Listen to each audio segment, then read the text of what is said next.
Эмесе бизде бүгүнкү 18 марттагы оюндардан кезектеги оюнубуз Асылбаш менен Бөрүлүү командалары силердин алдыңарда, урматтуу көрөрмандар. Бул биздин 2014-жылкы Норус майрамына карата жана жаңы сезондун ачылышына карата өтүп аткан оюндар. Асылбаш жана Бөрүлүү Сокулук командалары. Асылбаш команда Фронтбеков Акыл 1-номерде, Нусупов Адилет 2-номер, 3-чү Абдыразаков Жалил, 4-чү Иманкулов Башмырза, Мухтарбек уулу Алманбет 5-номерде, Эсенуулу Фархат 6-чы, 7-чи Беккулиев Назар, 8-чи Сейдалиев Адилет, 9-чу Кадырбеков Актан, Орозбаев Саламат 10-номерде, 11-чи Алмазбеков Адыл жана 12-чи Кубанычбеков Ермек. Команданын капитаны Фронтбеков Акын. Ал эми Бөрүлүү командасы кызыл формачан биздин оң жагыбызда турган Бердинов Эмил баштаган 1-номерде, Борбиев Нургазы, Эсеналиев Айбек, Алжанбаев Азизбек, Кыдыков Калыс, Саманчиев Радмир, Амангелди уулу Мурзабек, Насакеев Улан, Садыров Бекмарат, Идирисов Санжар жана Шекитов Амантур. Мына бул командалар бүгүн 2-чи группадагы, 2-чи топтогу командалар. Ортодогу Калыс Асан Бектурганов. Азыр эми 1 мүнөттөн кийин Кудай буйрса биздин көкпөрүүчүлөр силердин алдыңардан өтүп, бири-бири менен учурашып, анан силердин батаңарды алып оюнду баштайт. Өзүңүздөр билгендей, биздин биринчи күндөгү мелдеште Асылбаш командасы 7-3 эсебинде Карабалтанын Бирге Солто командасы, ГУВД командасын уткан кечиресиздер.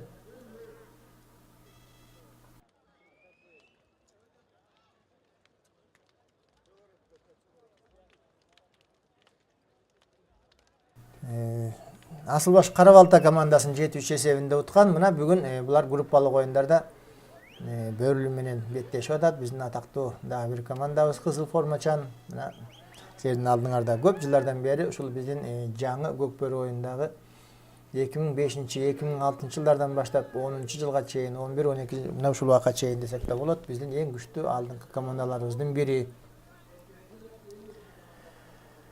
Эми албетте бүгүнкү группаларда бул командалар көп жылдардан бери ойноп жүргөн. Бүгүн бул командалар бир группага түшүп калган. Асылбаш менен Бөрүлүү коңшу айында көп жылдардан бери чогуу ойноп жүрүшөт. Жайкы, кышкы турнирлерде жана элтеден бери айтып келатабыз. Кышкы сезондордо дагы бул балдар кышында ойноп, чогуу жерге ойноп жүрүшөт. Мына эми бүгүн официалдуу 2014-жылдагы мелдештин жүрүшүндөгү болгон бири-бири менен беттешүү кечиресиздер. Чүй дегенде эле биздин Бөрүлүү командабыз алдыга чыкты чабуулга. 3-номердеги Айбек Эсеналиев өзүнүн ак жалы менен жана өнөктөрү менен чабуулга чыгып, аутка чейин жетти. Улак оюн сыртына чыгып кетти демек. Ортодо жекеме-жеке оюн башталат. Мелдештер мына 16 марттан баштап 21 мартка чейин өтүүдө. 12 команда катышып атат. Ар бир 12 команда 4 подгруппага бөлүнгөн 3-3төн. Бар биздин группа өзүнүн 2-чи топтогу командалар. Ортодо жекеме-жеке ойноп аткан бул Насакеев Улан 8-номерде. Бөрүлүү командасында жана Кадырбеков Актан деген жигит бул жашыл формачан Асылбаш командасынын оюнчусу. Мына кимиси улакты ортодон алар экен. Улан Насакеевди бардыңыздар жакшы билесиздер. Кыргызстанда эң мыкты улакчыларыбыздын бири. Улан Насакеев Кыргызстан курама командасынын мүчөсү. Мына азыр эми улакты эңүүгө аракет кылып атат. Бирок Асылбаш командасында айттык, бүгүнкү оюнда эң кызыктуу оюн булар. Группаларда биринчи орунга кимиси чыгар экенин аныктайбыз. Асылбаш командасы жана айттык, биринчи оюнда 7-3 эсебинде жеңишке жетишкен. Азыр эми ошондой эле жеңиш менен Бөрүлүү командасы да бул оюнга чыгып атат. Чечүүчү оюнда гана 1 мүнөттүн ичинде 2 оюнча улакты жерден эңе албай калды. Демек, ортодо Калыс кайра башка оюнчуларды ортого чыгарып атат. Биз эми көрөбүз кимселер эңелер эмкетер экен улакты. 10-номердеги бул Садыров Бекмурат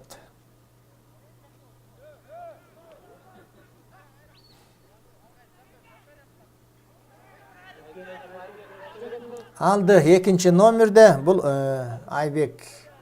Айкенов Айбек. Бөрлі командасы адыр эми улақты жерден көтөрүп, өнөктөрүнү көтөрүп, биякта 6 номерде бұл Радмир Саманчиев. Каку Кыдыков Калыс деген жигит менен көк аты менен 5 номерде Бөрлі командасы.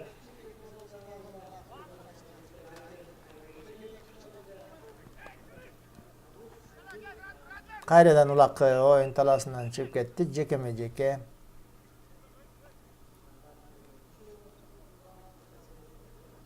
Улан Насакеев ортага чыкты. Бөрлі командасында.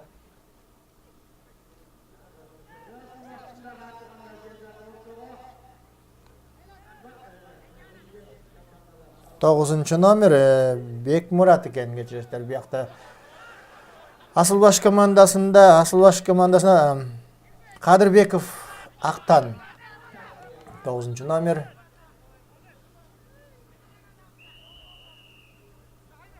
Кайрадан аутка чыгып кеттик. Жана мен айтып кеттим, биздин Бөрлү командабыз 2005 жылдан баштап, 2006 жылдан баштап Кыргыз Республикасынын президентинин кубокторун жеңип келген. 2009 жылы Кыргыз Республикасынын улуттук ат оюндар спартакиадасын жеңүүчүсү болду. Сузак районунун 90 жылдыгына арналган оюндарда Жалал Абад областына барып.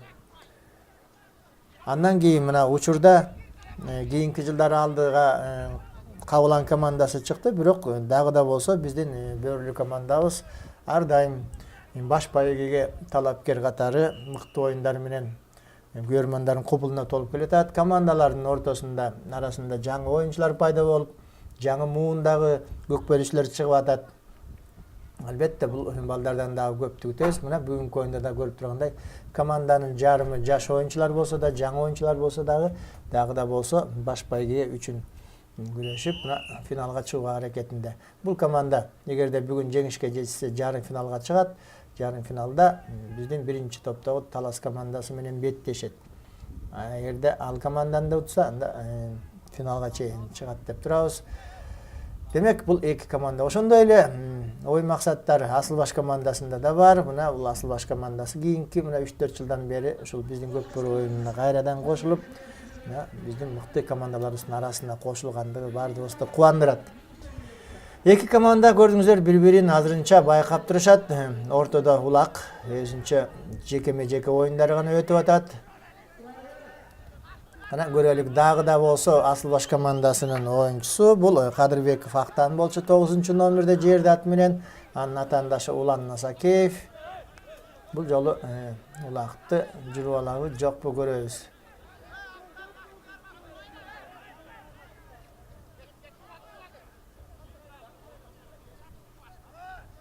Бул Радмир экен, Радмир. Жок, Улан Насакеев, мына бизге жакындан көрүнгөндө Насакеев. Улан улакты алдырып коюптур. Демек, Асылбаш командасы чабуулга чыга алабы, жокпу, азыр байкаштырып көрөлүк. Оюн эми ылдыйкы тайгасанын өгөстөй жакындап баратат. Оюн таласынын четинде дубалдан, эгерде бул жерден аман-эсен сурулуп чыкса, балдарыбыз кагышпай, урушпай бул дубалдарга. Жок, Бөрлү командасы кайрадан оюн таласына сүрүп чыгарды атаандаштарын.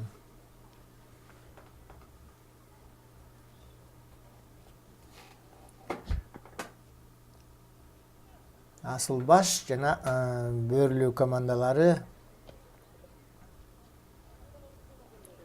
Жана да айтып кеттим, Асылбаш командасы эгерде бул оюнда биринчи оюнда Карабалта командасын 7-3 эсебинде уткан.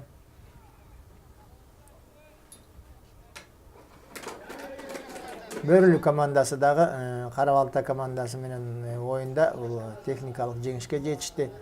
Демек, бул эки команда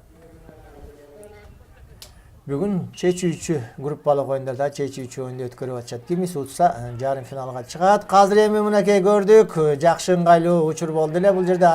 Айкенов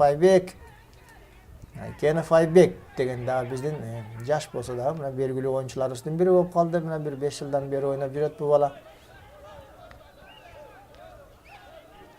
Улак жерде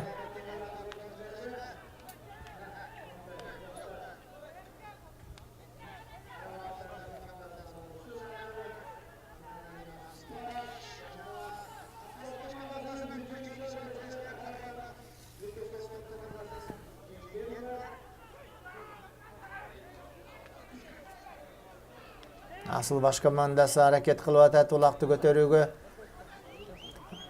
Алтынбек Кесеналиев мынакей атаандашын жолто болду эле. Ошол учурда мына учурдан пайдаланып Улан Насакеев улакты алып чабуулга чыкты. Эми Бөрлү командасы чабуулда өзүнүн өнөктөрү менен 4-номерде Ажыбеков Азизбек деген жигит жардамга. Жок, Улан өзү жалгыз. Улан Насакеев эсепти ачты. Бул 8-минутта. 8-минутта. 1-0. Мынакей биздин көкбөрү оюнубуз жылдан жылга мына 96 жылдан бери ойнолуп келаткан оюнубуз мына жылдан жылга мунун өнүп өсүп келатат. Элдерибиздин эң сүйүктүү оюнуна айланды Кыргызстандагы. Бир дагы спорттун түрүнөн биздин ушундай стадиондордо же спорт залдарда ушунчалык эл келбейт. Албетте биздин Аккулат майданыбыз ар дайым ушул көкбөрү мелиштери болгондо элге толуп, батпай кетип атат. Айла жоктон мындай биздин дубалдардын үстүнө да чыгып көрүүгө мажбур болушууда. Биздин ушундай көрөрмандарыбыздын бир чети көбөйгөндүгү дагы күндөн күнгө артып баратканы дагы кубандырат албетте. Бирок ошону менен бирге бизге дагы бул оюндун жүрүшүндө тартип сактап, ушул оюн талаасында, оюндун ар жагындагы оюнчулар, көкбөрчүлөр турган жерде тек гана оюнчулар болуш керек. Ал эми көрөрмандардын баардыгы тең мүмкүн болушунча өзүбүздүн трибунада отуруш керек. Мына көрдүңүздөрбү? Айла жоктон мына ушундай жерге дубалдын үстүнө чыгарып коюп атышат. Мүмкүн Кудай буйруса келечекте атайын бизде дагы көкбөрү талаасы атайын ат майданы курулуп калар. Ал эми биздин оюн кайрадан оюн талаасына чыгып кетти. Улак дагы да болсо ортодо жүрүп атат. Эки команда бири-бирин азыр байкаштырып көрүп атат. Жана айттык, бул оюнду чечүүчү оюндардын бири деп атабыз. Бул маанилүү оюн демек. Кимис утса жарым финалга чыгат. Жарым финалга чыккан команда сөзсүз түрдө 21-апрелде же 3-4 орун үчүн же финал үчүн ойнойт. Бул өзү сыймыктуу, кубанычтуу командалар үчүн. Кадыр эми Асыл баш командасы кайрадан көтөрүп атат. Улакты көрөбүз, кадыр эмне болор экен. Ар жагында дагы эле Айкенов Айбек экен. Бул жолу жашыл формачан Асыл баш командасы чабуулга чыгуу аракетинде.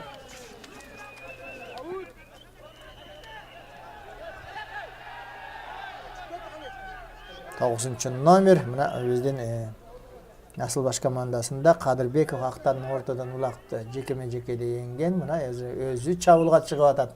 Негизи эле ушул Асыл баш командасында ортодогу актандын оюну бүгүн көрүнүп атат бизге. Андан тышкары мына бизде Акын Фронтбековду билебиз. Мына 3-4 жылдан бери ойноп бул балдар кадимкидей мына күчтүү командалар менен тең тайлашып, өздөрү дагы күчтүү командалардын катарына кошулуп атат. 10-номердеги Орозбеков Саламат деген жигит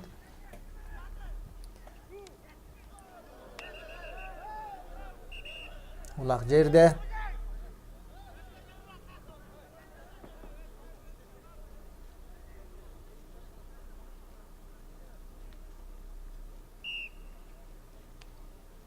Улак жерде оюн улантылды. Жана аттан түшүп калган оюнчулардын башка оюнчу кирип атат Асыл баш командасында. Эми балдар чогуу аракет кылып улакты эңе берсе болот. Асыл баш командасы негизи эле мына бул биздин биринчи таймдын жарымында жерден улакты Асыл баш командасы көтөрүп атат менимче. Эми албетте бул оюнда кимисинин тажрыйбасы күчтүү болсо, кайсы команданын аттары күчтүү болсо, оюнчулары чеберчиликтери мыкты болсо, ошолор жеңишке жетишет албетте. Азырынча Бөрлү командасы улакты эңбей атаандаштарынан жулуп алууга аракет кылып атат. Өздөрү да эңбей, атаандаштарын да эңдирбей. Мына бул жерде бул эми оюндун жүрүшүндөгү болгон атайын даярдык, тактикалык ыкмалар командалардын. Мүмкүн 2-3 таймда анан бул командалар да өздөрүн көрсөтөт. Азырынча жана да айттык, бул командалар бири-бирин байкап көрүп атат. Кичине кылчайып арт жагындагы улакты алдырып жүрбөс экен деп кичине бир коркунуч пайда болуп атат. Чечүүчү оюн деп атабыз группалык оюндарда. Бул Asıl baş komandası üçün özgöçө бул өтө маанилүү болуш керек. Толкундануу да болсо керек. Бул команда финалга өзүнчө группалык оюндардын чечүүчү оюнуна чыгып атат. Ал эми Бөрлү командасы албетте булар көп жылдардан бери мындай оюндардын далайын өткөргөн тажрыйбалуу команда. Улакты дагы эле Актан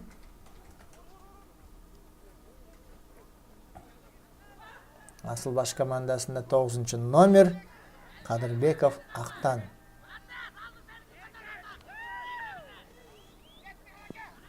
Улак чийимден чыкты ортодогу, айланпадан чыккандан кийин айлананын четинде эми каалаган оюнчулар бардыгы чогуу эңе берсе болот. Кимиси болсо дагы, кимиси Шамдагай.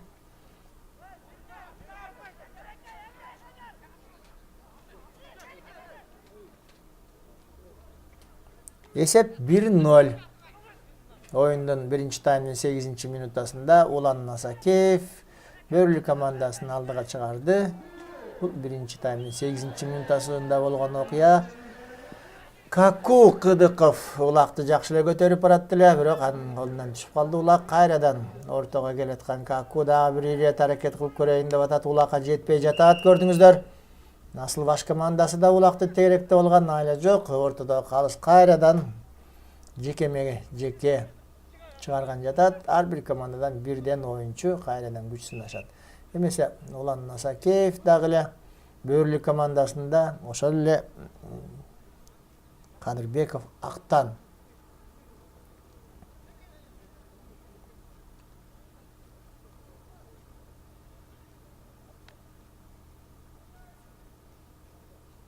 Бөрлү командасында азыр мына жаңы аттар пайда болгон көрүп атасыздар. Мурдагы 3-4 жыл мурдагы эң күчтүү Бөрлүнүн убагында ортодогу минген аттары абдан күчтүү аттар болгон, бир эмес 3-4 аты болгон. Айтсак ошол жердеги эле Малыш деген жанагы япончук деген ат, Жетимиш деген ат, Америка деген аты бар болчу, Мальчик деген ат ошо Бөрлү командасынын оюнчулары менен бирге атактуу аттар. Ошол оюнчулар дагы атактуу болгон аттар болгон. Мальчик, Жетимиш, Полковник деген кандай аттары бар эле ошол Эмил Насакеев минген. Мына ошол аттардын бардыгы тең мына учурда алмашып жаңы аттар менен жаңы балдар келип атат Бөрлү командасында. 8-номер Сейдалиев Адилет көрүнөт бул. Жок, Актан өзү экен. Актан өзү экен бул ирет. Дагы улакты басты такымга, уландан артыкчылык кылып атат. Өзүңүздөр көрдүңүздөр, бул эми өзүнүн минген атына жараша ортодогу ат уландыкы Актандын атынан начарыраак болуп атат. Бул жерде оюн токтотулду. Өзүңүздөр көрдүңүздөр, оюнда ортосунан улак чыга электе атаандаштар кошулуп ортого кирип кетишкен. Бул Асыл баш командасы бир оюнчусу кем ойноп атат эми. Мындай эми эмне болар экен? Улак бирок азырынча жок, кечиресиздер. Бөрлү командасы жулуп алган экен. Насакеев Улан. Эсеналиев Айбек. Жаңы улак менен ойноп атышат, өзүңүздөр билесиздер. Ар бир оюнда улактын салмагы 33 килограммдын тегерегинде болуш керек. Оптималдуу, ушул оюнга ылайыктуу салмак. Эсеналиев Айбек.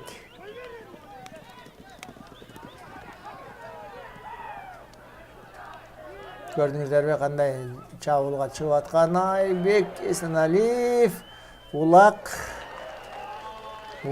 тайгазанынын кырына туруп калган. Албетте мындай учурда Каку жаш болсо дагы кайсыл учурда артынан барып кошуп койду өзүнүн салымын улакты тайгазанга салууга. Каку Кыдыков, Эсеналиев Айбектин аракети тайгазанга чейин жетип барып жакшы ыргыткан. Албетте ал жерден Асыл баш командасы да оюнду аягына чейин ойнош керек эле, карап калбай. Улак тайгазанын кырына түшүп калганын көрдүңүздөр. Бул 17-минутта. Оюндун 17-18-минутасы болчу. 2-0.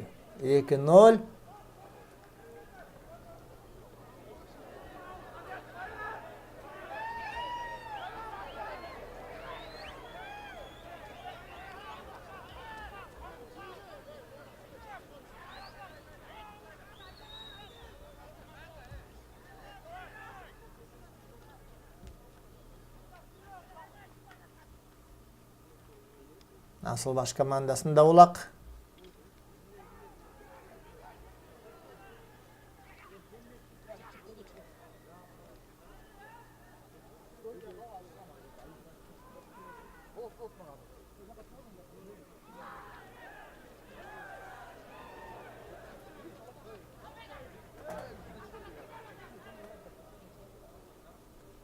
Birinci nomerde Akın Frontbekov. Asılbaş komandasının kapitanı Ulakты basıp жүрөт өзүнүн кашкаты менен. Frontbekov Akın. Börlü komandası Tayгазанына жолотпой жакшы эле кубалап жүрөт. 23 номерде бул Börlü komandasынын дагы бир жаш оюнчулары.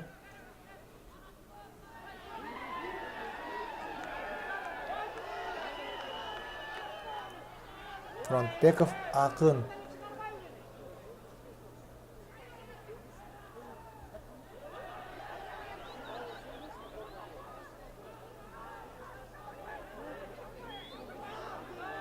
Bir minutка жакын Ulakты takımga basıp жүрөt, бирок эми бул оюнчуну да көрдүк. Ulakты takımга баскан өзүнчө, ал эми Тайгазанга салыш өзүнчө бир көп жумушту талап кылат, ыкмаларды, чеберчиликти албетте.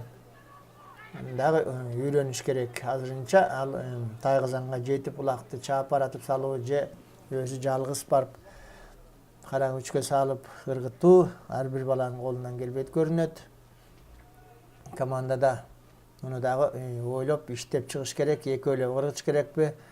Асылбаш командасында ал эми Улак Бөрүлү командасына тийди кайрадан. Азыр көрөбүз эми Бөрүлү командасы Улак менен бул Радмир. Бул Эмил Бекбердинов окшойт команданын капитаны. Эмил Бекбердинов. Мынакей тажрыйбалуу Эмил Бекбердинов дагы мына Улакты Тайгазанга сала албай калды. Жана айткандай, оңойго турбайт.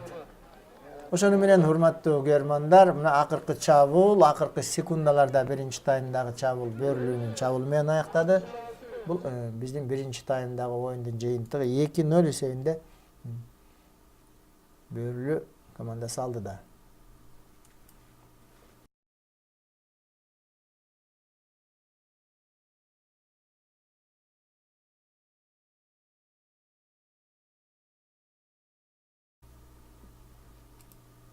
Экинчи тайм, урматтуу көрөрмандар, Асылбаш жана Бөрүлү командаларынын ортосундагы оюндун алгачкы секундаларында эле Бөрүлү командасында Айкенов, Айбек Улак менен Тайгазанга жетип, бирок артын караганча Тайгазандан да өтүп кетти. Атаандаштары да жолто болуп калды. 2-0 алды да Бөрүлү командасы.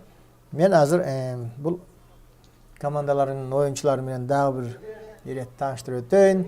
Жашыл футболкачан, жашыл формачан Асылбаш командасы Сокулук району. Фронтбеков Акын, Нусупов Адилет, Абдыразаков Жалил, Иманкулов Башмырза, Мухтарбек уулу Алманбет, Эсен уулу Фархат, Беккулиев Назар, Сейдалиев Адилет, Кадырбеков Актан, Орозбаев Саламат, Намазбеков Адыл, Кубанычбеков Ермек деген жигиттер. Асылбаш командасында Кадыр эми Улак менен дагы да болсо Улан Насакеев жалгыз чаап баратат. Бул өзүнчө эле бир буллит болгондой, бирок Тайгазандын жанына барганда жетпей калды. Баары бир кубаласа дагы бул биздин Улан Насакеевдин кезектеги өзүнүн экинчи улагы. Бул оюндун экинчи эле минутасы. Улан Насакеев мындай учурду текке кетирбейт, билесиздер. Эмесе Бекбердинов Эмил биринчи номерде Бөрүлү командасында, Борбеев Нургазы экинчи номер, Эсеналиев Айбек, үчүнчү Алжанбаев Азизбек, Кыдыков Калыс, Саманчиев Радмир, Амангелди уулу Мырзабек, Насакеев Улан, Садыров Бекмурат, Идирисов Санжар, Шекетов Амантур деген жигиттер. Мына ушундай оюнчуларыбыз бар. Бөрүлү командасында 3-0 эсебинде Бөрүлү командасы алды да. Кадыр эми Улак дагы Асылбаш командасында жерден Улакты алганы, эңгени жакшы Асылбаш командасынын. Бирок эмнегедир мына момундай Тайгазанга жеткенде Аттары дагы Тайгазанга көнгөн эмес, буйтап кетип атат. Улакчылары дагы өздөрү бул ыкманы бул жердеги Тайгазанга салуу аракети ишке ашпай атат. Жекеме-жеке жана да айтып кеттик, булар биздин экинчи топтогу командаларыбыз. Асылбаш менен Бөрлү. Бул жерде да Кара Балтан командасы болгон. Эки команданын мүмкүнчүлүгү бирдей, кимиси жарым финалга чыгаар экен. Бул группада жана айтып кеттик, Асылбаш командасы Кара Балтан 7-3 эсебинде уткан. Абдан кызыктуу, катуу таймаш болуп, негизи бул группадагы учурда командалардын күчтөрү тең, бирдей. Дерлик бардык 12 команданы группалар тең бөлүнгөндүгүн айтып кетүү зарыл. Рейтинг боюнча уюштуруучулар адегенде 4 мыкты команданы, андан кийинки командаларды да рейтинг боюнча бөлүштүрүп, анан чучулак катары карматып буларды группаларга бөлүшкөн. Биринчи группада Талас командасы рейтинг боюнча топ башы болду. Андан кийинки группада Бөрлү командасы, андан кийин Суу Самыр жана 4-чү группада Кабылан командалары баш болуп, буларды андан кийинки командалар менен аралаштырып, өзүнүн группаларында чучулак катары 1-чи, 2-чи, 3-чү номерлерди карматышкан. Бул экинчи группадагы оюндар. Актан дагы эле Асылбаш командасы. Булакты ортодо эң кич жигити Кадырбеков Актан 9-чу номердеги. Улакты жакшы эле эңип атат, алып атат. Тайгазанга чейин 1-2 жолу барышты Асылбаш командасы. Бирок акыркы чечүүчү ыкмага келгенде, улакты Тайгазанга салууга келгенде, эмнегедир Асылбаштык жигиттер өздөрүн жакшы көрсөтө албай атышат. Ал эми мынакей көрдүңүздөр, бул биздин Бөрлү командабыз. Мындай учурларды текке койбосо керек. Жок, мындай катуу ылдамдыкта бараткан Алтынбек Эсеналиев болчу 9-чу номерде. Бул да биздин белгилүү мыкты оюнчуларыбыздын бири, тажрыйбалуу. Учурда жаш балдардын көбүнчө ойнотуп, өзү коргонун чебинде керектүү учурда гана чыгып атат. Жардамга барып атат Тайгазанга салуу учурунда. Азыр эми Эсеналиев Айбек, мына агасы Алтынбек Эсеналиев.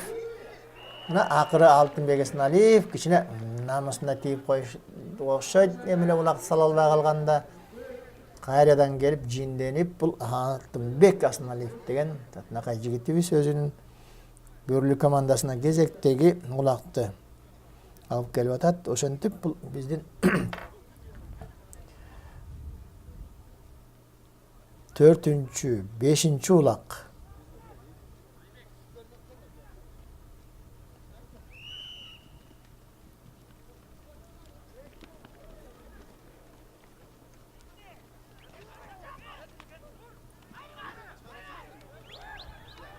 Айкенов Айбек.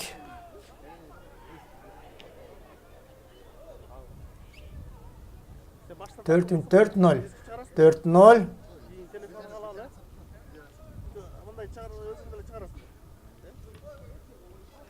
Бөрлү командасы алды да.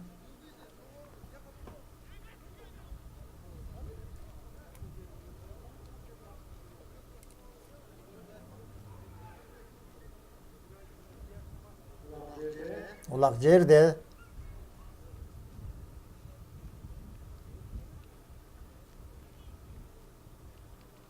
Айкенов Айбек.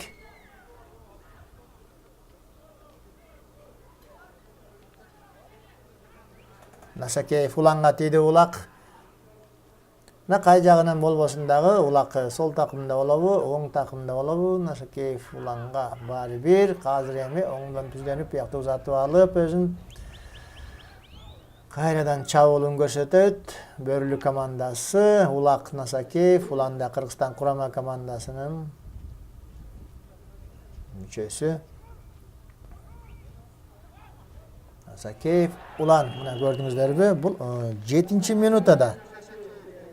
7-чи минутта 5-0. 5-0 Насакеев, улан. Бөрлү командасы бул өзүбүздүн 7-чи минутада 5-чи улак Тайгазанга түштү.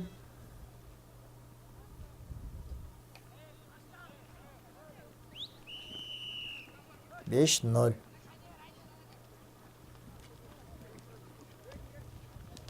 Мына көрдүңүздөрбү, Асыл Баш командасы жакшы эле улакты жерден эңип атат. Албетте, Асыл Баш командасы да түшүнөт, бул азыркы Бөрүлү командасы менен ойносо болот. Жана айтып кеттик, бул жерде жаш балдар, жаңы оюнчулар келген. Ажыгулов, Токо деген жигиттер билесиңиз, мадыр ойнобойт, мурдагы эски оюнчулардан. Сраждинов, Мирлан деген оюнчу, мыкты оюнчу. Бул турнирге катышкан жок. Борбиев, Нурадил деген дагы мыкты оюнчу. Бул оюндарга катышпай, ал учурда жаш балдар ойноп атат. Кудай буйрса, мондай балдардын келечеги кең. Бөрүлү командасы дагы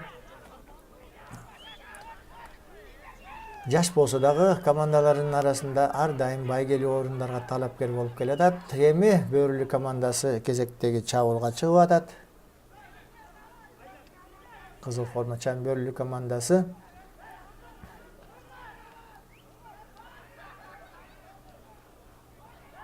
Көрдүңүздөрбү, Бөрүлү командасында ар бир оюнчуну бири-бирден кийип алган таза оюн талаасында жол ачып берүүгө аракет кылып атат өздөрүнүн өнөгүнө.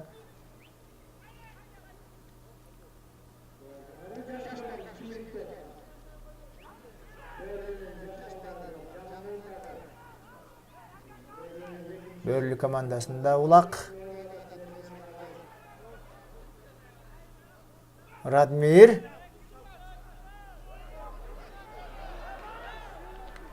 Радмир жакшы эле Тайгазанга чейин келип, өзү деле салып койсо болмок улакты, бирок азыркы жаш өнөгүнө өткөрүп берди эле.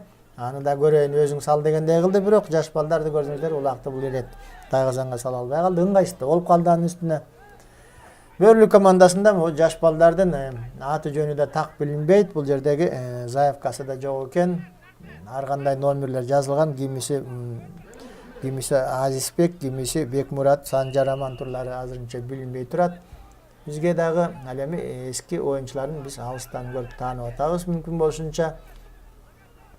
Кудай буйрса, кийинки оюндарга дагы ушул Бөрүлү командасына ушул командалардын катарында оюнчуларды мурдагыдай тизмесин так, туулган жылы менен, минген аттары менен жазып берет деген ойдобуз.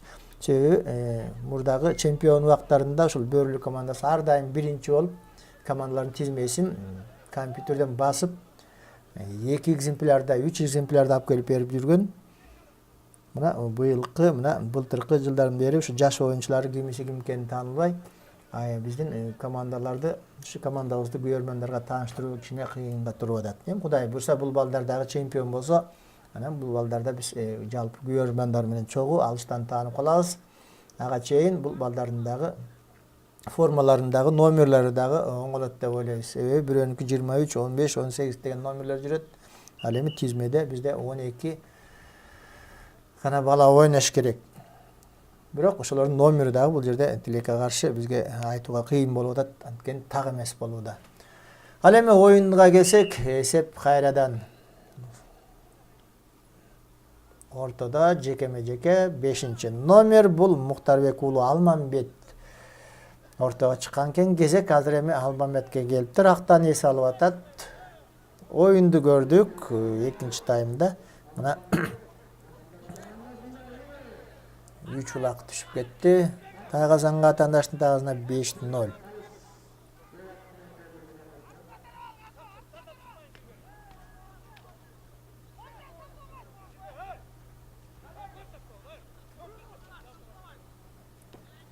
Каку. Мына бул баладагы команданын азыркы Бөрүлүнүн алдыңкы оюнчуларынын бир тажрыйбалуу болуп калды, лидер болуп калды. Айтсак, эң мыкты, эң күлүк уч аяк аты менен, көк аты менен Каку.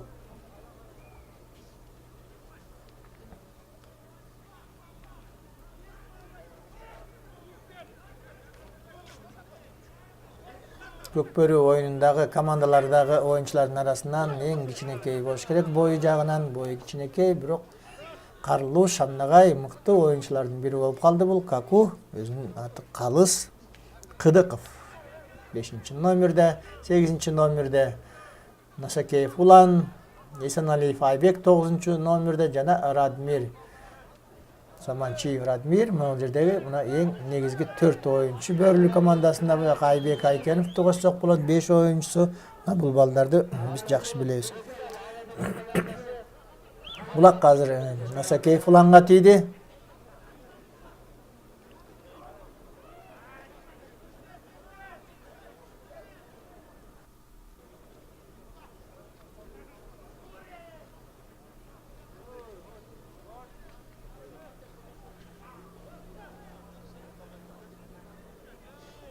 Алтынбек Есеналиев басып алган окшойт. Улакты көрдүңүздөр, атаандаштар жанталашып аутка чыгарууга аракеттенип атышат.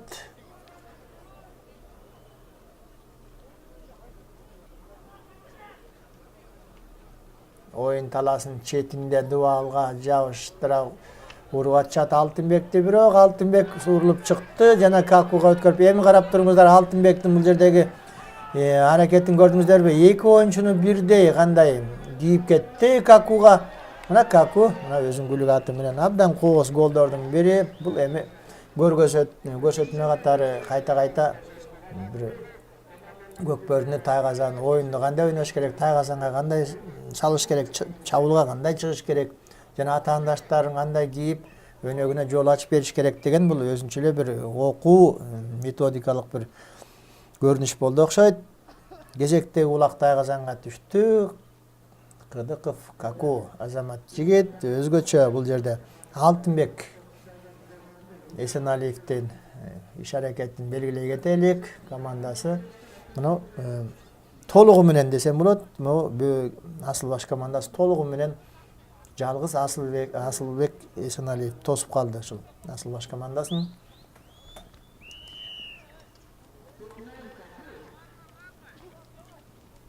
Altı nol.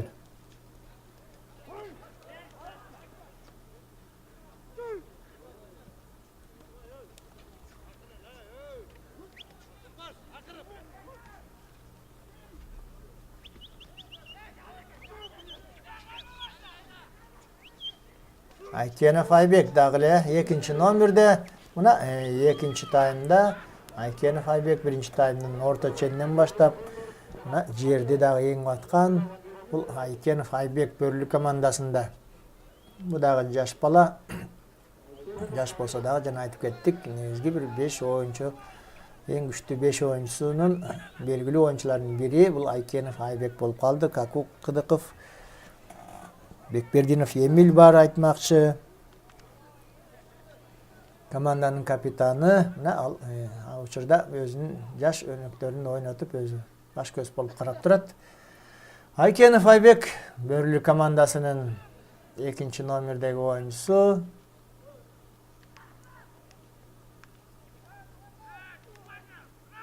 Жардам керек болуп калды. Ар жактан Есеналиев Айбек улакка жетсемби деп турат, өнөгүнө жардам берүүгө даярданып 3-ci номердеги мынакей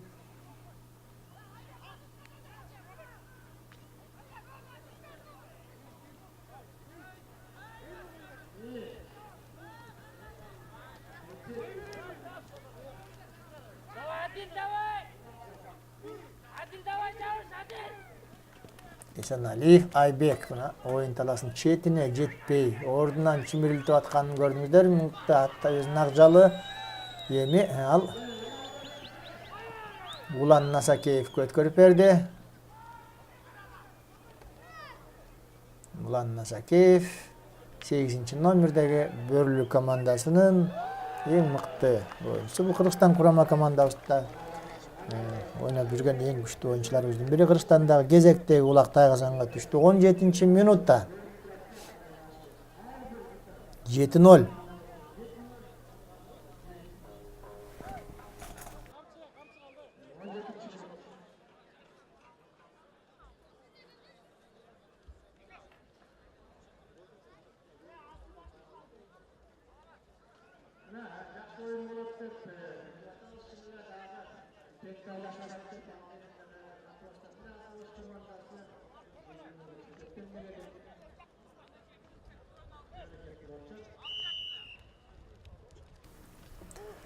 Мына ойын улантылды. Кезектеги улакты ортоп келип таштап атат. Асылбаш командасы бул жолу мына экинчи таймда билинип калды. Кичине болсо дагы алдыра баштады. Оюндун экинчи таймда бизде улактар бир гана Асылбаш командасынын тайгазанына түшүп атат.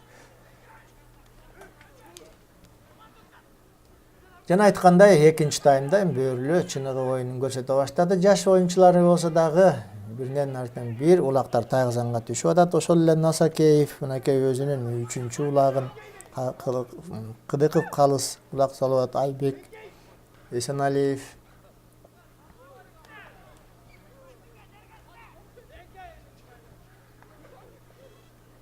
10-чу номердеги Орозбаев Саламат. Асылбаш командасы. Кыдыков Каку жабышып жүрөт. Табутка чыгып кетти биздин оюнчуларыбыз. Ушул жерден этият болуш керек. Дуалдын кыры темирлер балдардын башына тип, денесине тип жаракат алып калбасын балдарыбыз, аттарыбыз да ушул жерден урунуп калбасын деп атайын ушул чийимдин жанынан этият болуш керек. Судья дагы эрте ортодо калыс, эртерээк ышкырып коюш да мүмкүн. Анда туура түшүнүш керек. Улак ортодо.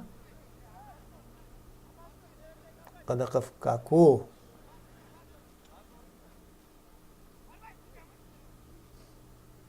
Жана Актан. Кадырбеков Актан. Асылбаш командасында.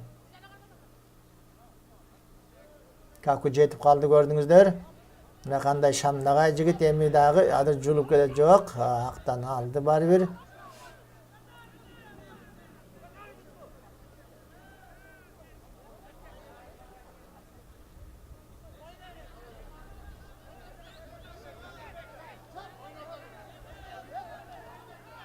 Асылбаш командасында улак.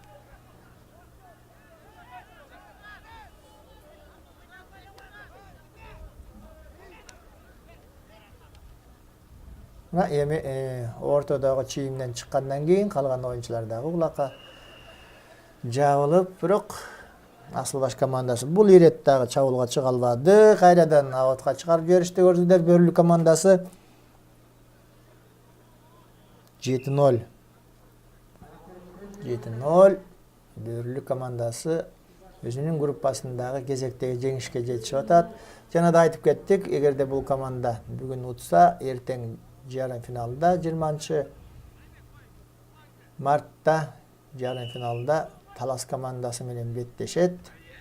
Улак ортодо Айкенов Айбек.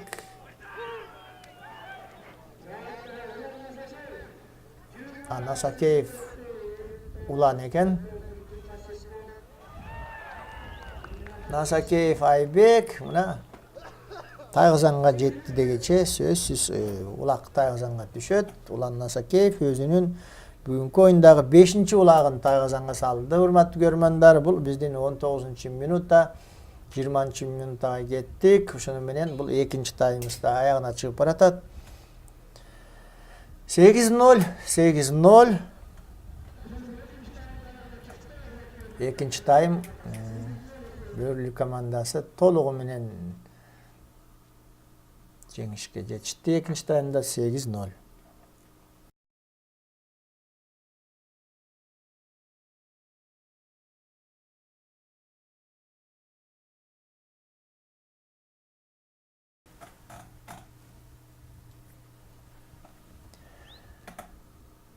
Үчүнчү тайм Бөрлү жана Асылбаш командаларынын ортосундагы группалык акыркы оюн. Группадагы кимиси утса жарым финалга чыгат. Улак жерден көтөрүлдү. Кайрадан Бөрлү командасында бул Жанбеков Азизбек. Жанбеков Азизбек деген жигит 4-чү номер.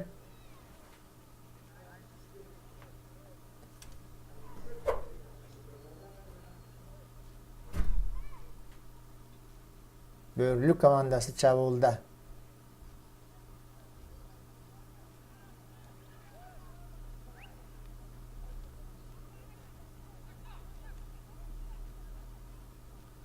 Өнөктөрү жакын жардамга келип атат. Алжамбек суурулуп чыкты. Азыр эмне болор экен? Мына тайгазанга келгенде бул улакты тайгазанга салуу аракети азыр бир гана биздин Улан Насакеевке жүктөлсө керек. Калган оюнчулар азырынча бул улакты тайгазандын ичине сала албайт экен.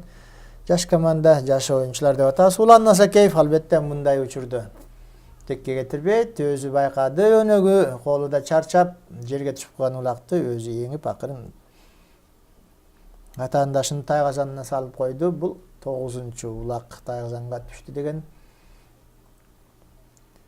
сөз эмесе.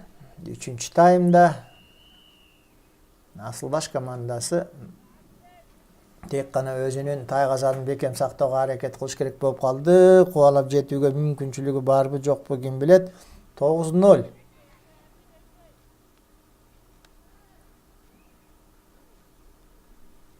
Радмир Саманчиев кулак жерде.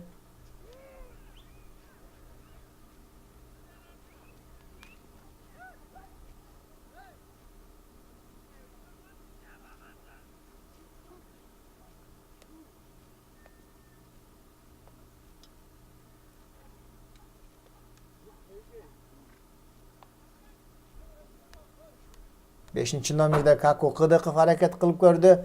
Эми акырында ойной берсе болот албетте Бөрлүк командасына.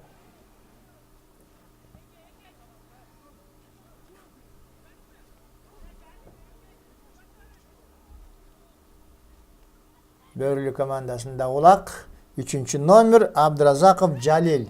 Абдыразаков Жалил. Бирок дагы да болсо Каку жетип барат андай жерге өзүнүн күлүк аты менен. Улак кайрадан жерде.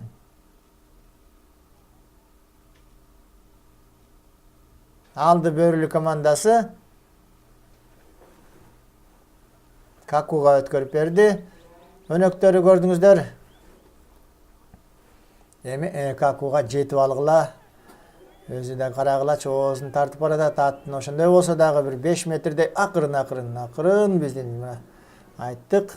Биздин жалпы көкбөрүчүлөрдүн арасындагы эң бою кичинекей улакчыларыбыздын бири Каку. Şu улак менен эле салмагы теңдей көрүнүп калат кээде.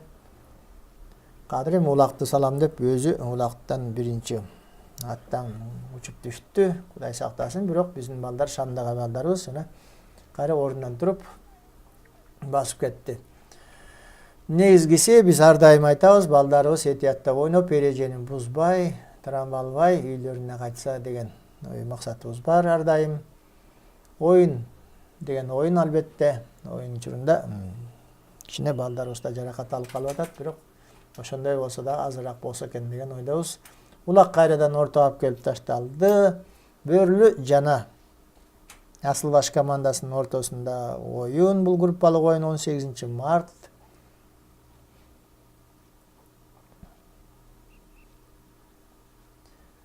Тогуз 0. Бөрлүк командасында ортодо дагы да болсо Актан, анын атаандашы бул жолу Алтынбек экен. Алтынбек Эсеналиев. 2 оюнчу 9-чу номерде ойноп атат. Алтынбек Эсеналиев мына биздин белгилүү атактуу оюнчуларыбыздын бири Бөрлүк командасынын. Жана Кадырбеков Актан. Акыры Бөрлүк командасы жулуп кетти улакты. Радмир Улан Насакеев.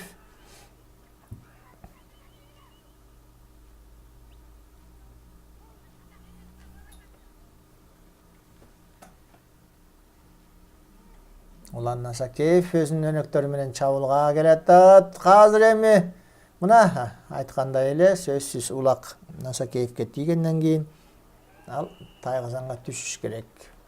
Биздин дагы бир улак тайгазанга түштү. Улан Насакеев 10-чу улакты тайгазанга салды. Өзүнүн ошондо 7-чи улагы. Бүгүнкү оюндагы бир оюнда 7 улак салган. Кыргызстанда эң мыкты улакчыларыбыздын бири Улан Насакеев. Өзү дагы татынакай жигит. Көкбөрүчүлөргө үлгү боло турган биздин көкбөрүчү жигитибиз. Эң мыкты улакчылардын бири десек болот.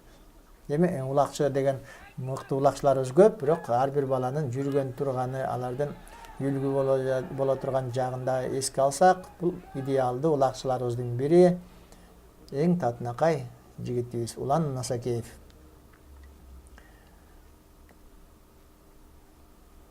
Улан ушул убакка чейин мына канча жылдан бери ойноп жүрөт. Бир судьялар менен айтышканын, катуу сүйлөгөнүн көрүп элекпиз. Күлүп коет. Судьялар айтса макул болот. Эми бул оюнчу өзү эреже бузбайт эч качан оңой менен. Улан Насакеевке каршы эрежени бузуп ойношот. Айла жоктон бул балага атаандаш болуу оңойго турбайт. Башка оюн командаларга айла жоктон Улан Насакеевди эрежени бузуу менен гана оюнду бузуп жүрүшөт. Эми Улан эч качан эреже бузбайт. Кыргызстандагы эң үлгүлүү оюнчуларыбыздын бири. Ал эми Улак азыр эми өзүңүздөр көрдүңүздөр, Тайгазан Бөрлү командасынын Тайгазан жанында Улак Асылбаш командасы эмне кылар экен, Улакка жетеби жокпу? Айкенов 2-номерде Бөрлү командасы.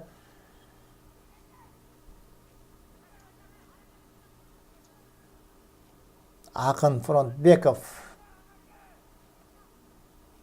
Асылбаш командасынын капитаны жакшы эле Улакка барган. Бирок кайрадан Улак ортого ташталат, жекеме-жеке.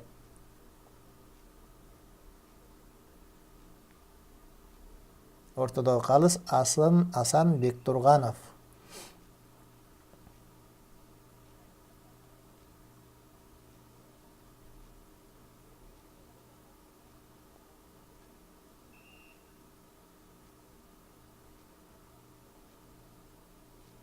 Актан Кадырбеков дагы эле мына бүгүнкү оюнда ортону жеңип аткан, ошол алып аткан, Улакты алып аткан Актан болду, бирок Тилекке каршы командасы жеңилип атат чоң эсеп менен.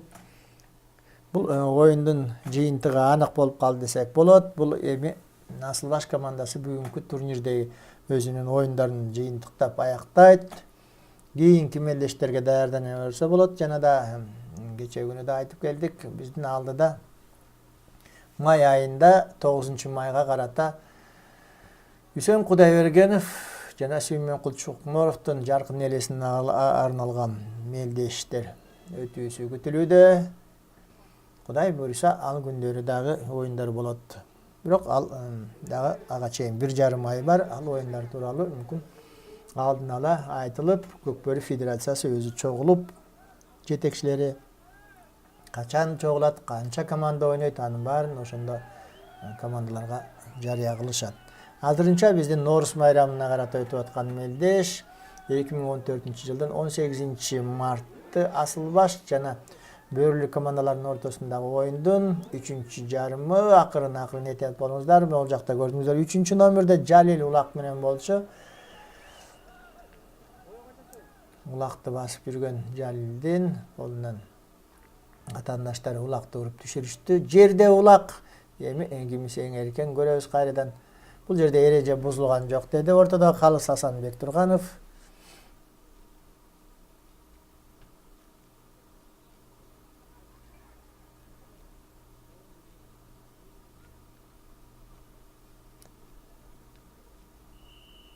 Эч кандай натыйда чыккан жок. Демек, командалар кайрадан Улакты ортого алып келип, жекеме-жеке күч сынашып көрсүн. Кимиси эңер экен, ортодо Улакты эң жагынан жана айтып кеттик. Асылбаш командасы артыкчылык кылып атат бул жолу.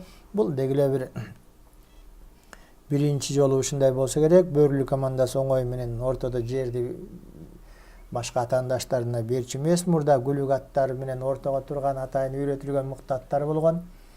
Эми алардын баары тең алмашып, учурда жаңы аттар бар экен, жаңы аттар менен үйрөтүп атат. Бул биринчи Норус майрамындагы өтүп аткан мелдеш. Алдыда дагы оюндар бар албетте.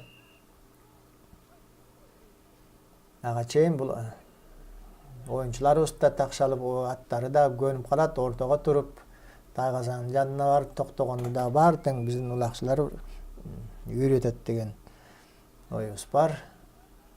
Улак кайрадан ортодон көтөрүлүп келет. Актан дагы эле Актан алды. Кадырбеков Актан, Фронтбеков Акын өзүнүн өнөктөрү. Ал 10-номер Орозбаев Саламат экен. Саламат, бирок мына Бөрлү командасы Асылбаш командасын дагы аутка сүрүп чыгарды. Мээнети текке кетти бул жерден. Өнөктөрдүн жардамы керек болуп атат Кадырбеков Актанга. улакты жерден жакшы эле жеңип атат, бирок бул биздин оюнчубуз Асылбаш командасы Тайгазанга жетүүсү кыйын болуп атат. Жекеме-жеке Улан Насакеев өзү ортого чыгып атат, дагы эле Актан менен бул жерет мына Актан алдырып койду көрүнөт. Уланга көрөбүз, кимиси жок, карап турабыз.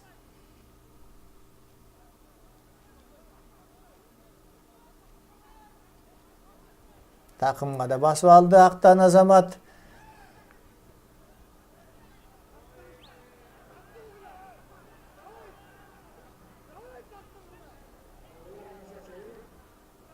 Улан Насакеев да оңдонуп алды көрүнөт. Азыр эми көрөбүз кош такым болуп калды окшойт, кимиси жулуп кетер экен. Эң күчтүү карлуу оюнчулар окшойт ортодогу. Ал эми бул жагынан Насакеев Улан боюнча биз көп эле айтып атабыз.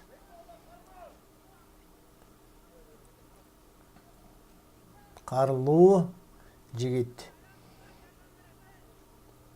Жок, бул ирет алып кетти улакты Актан. Дагы эле Тайгазан жанына келгенде баягы эле улакка сала албайт. Кайрадан улакты жерге түшүрүп койду.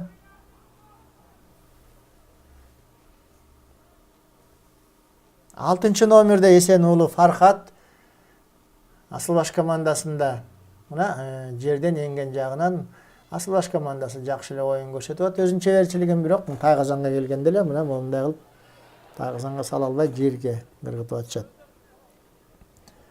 Көнүгүү керек, албетте машыгуу керек. Асылбаш командасына Тайгазанга улакты салуу оңой эмес. Мында көп эмгек талап кылынат экен. Ал эми Тайгазанды акыры салышты. Асылбаш командасы өзүнүн оюндун 17-чи минутасында, 3-чү таймдын 17-чи минутасында эсепти кыскартты. 11.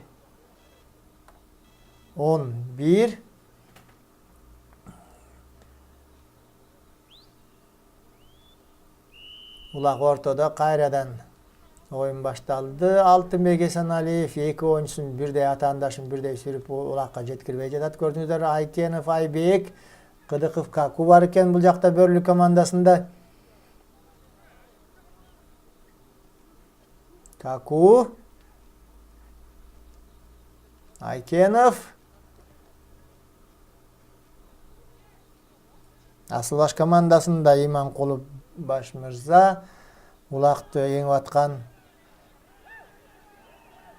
4-чү номер, 3-чү номердеги Абдыразаков Жалил деген жигит мына экөөлөп, бирок Бөрлүк командасында 4 оюнчусу кайдан жайдан пайда болуп калган экен. Мунун баары тең тажрыйба деп айтсак болот. Алтынбек Эсеналиев өнөктөрү менен атаандаштарын аутка сүрүп чыгарды. Оюн кайрадан ортодон башталат.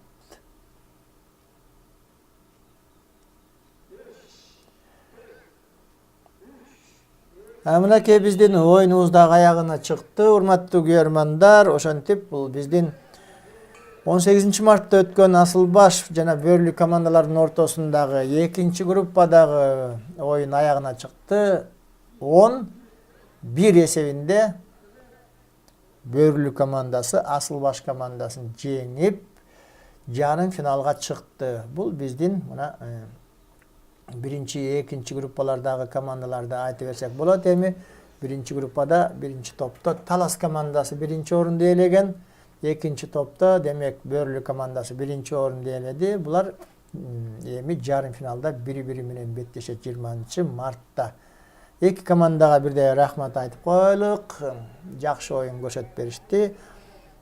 Кудай буйруса, Асылбаш командасы дагы ийгиликке жетер. Азырынча алар Бөрлүк командасына тең эмес экен.